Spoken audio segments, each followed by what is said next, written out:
Coaching centres के भ्रामक विज्ञापनों के खिलाफ केंद्र सरकार सख्त है। केंद्रीय उपभोक्ता मंत्रालय इसको लेकर के एक दिशा निर्देश भी लेकर आया है और इस पर बातचीत करने के लिए हमारे साथ केंद्रीय उपभोक्ता सचिव निधि खरे जी साथ हैं। मैम, ये जानना चाहूँगा सबसे पहले कि जो दिशा निर्देश जारी किए गए हैं वो क्या हैं? जो दिशा निर्देश हैं वो एक तरह से misleading advertisements in coaching institutes के प्रिवेंशन, उनकी रोकथाम से रिलेटेड है।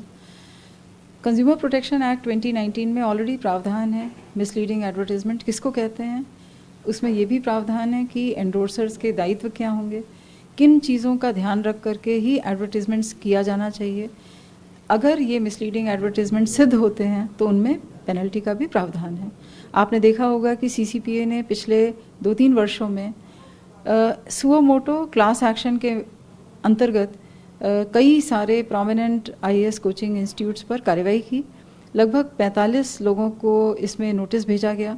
18 ऐसे प्रोमिनेंट कोचिंग इंस्टीट्यूट्स हैं जिन पे कार्रवाई की गई और लगभग 54 लाख रुपए तक का जुर्माना वसूल किया गया।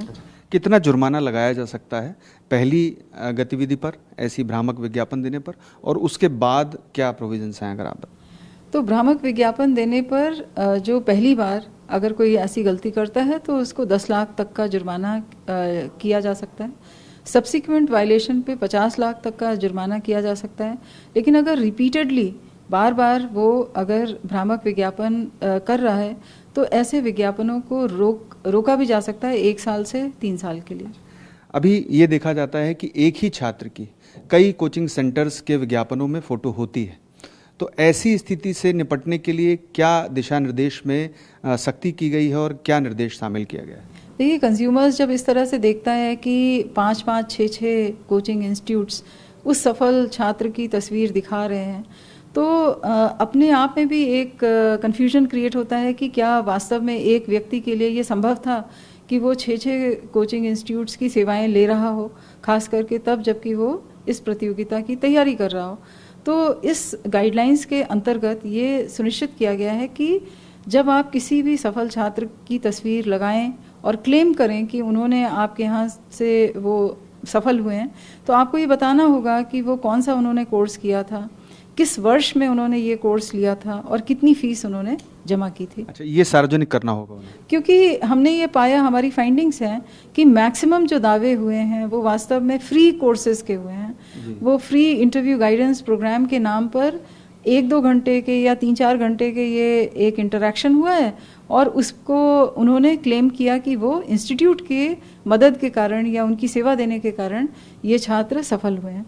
हमने ये भी पाया कि ये जब इंस्टीट्यूट्स अपने कोर्सेज को एडवर्टाइज करते हैं तो उसमें 4 तो प्रोमिनेंट बिल्कुल हाई प्राइस्ड जो उनके कोर्सेज हैं उनकी तो वो एडवर्टीजमेंट देते हैं, लेकिन जो फ्री कोर्सेज हैं उनका कहीं जिक्र नहीं करते।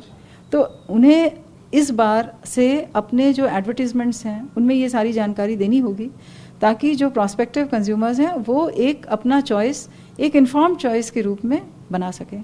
एक अंतिम सवाल मैं करूंगा, चूंकि एक हादसा दिल्ली में हुआ था कोचिंग सेंटर में और उसके बाद कई अनियमितताएं सामने आई, मामला सुप्रीम कोर्ट तक पहुंचा और देश भर में भी ऐसे लगातार मामले सामने आते रहते हैं। क्या ऐसे मामलों से निपटने के लिए भी उपभोक्ता मंत्रालय ने कोई कदम उठाया है?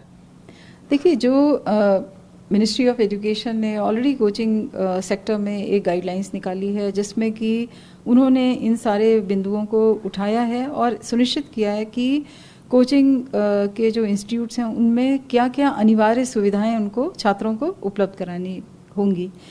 जो एनओसीज हैं, जो भी रेलेवेंट अथॉरिटीज़ हैं उनसे उन्हें प्राप्त होना चाहिए।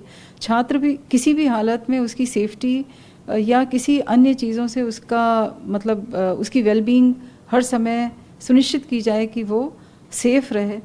तो ये हम लोगों का एक दायित्व रहा है कि हम इस चीज़ को भी ध्यान रखें और अगर वो अपने एडवर्टाइजमेंट में इस तरह की बातें कहता है कि बड़ी अच्छी तस्वीर दिखाता है, बोर्डिंग लॉजिंग फ्री और कुछ सुविधाएं दिखा रहा है, लेकिन वास्तव में छात्र को पता चलता है कि वो सही नहीं है, तो ये भी मिसलीडिंग एडवर्टीजमेंट का उल्लंघन ही माना जाएगा। उसे अपने एडवर्टीजमेंट में इन सब का भी जिक्र करना होगा कि उसके पास क्या सुविधाएं हैं। Thank you ma'am. आपने सुना निधि खरे जी को, केंद्रीय उपभोक्ता सचिव को, जिन्होंने हमें बताया कि किस तरीके से अब उपभोक्ता मामलों का मंत्रालय ऐसे कोचिंग सेंटर्स से निपटेगा जो भ्रामक विज्ञापन जारी करते हैं, उन पर जुर्माने का भी प्रावधान है। पीयूष पांडे, TV9 भारतवर्ष, नई दिल्ली।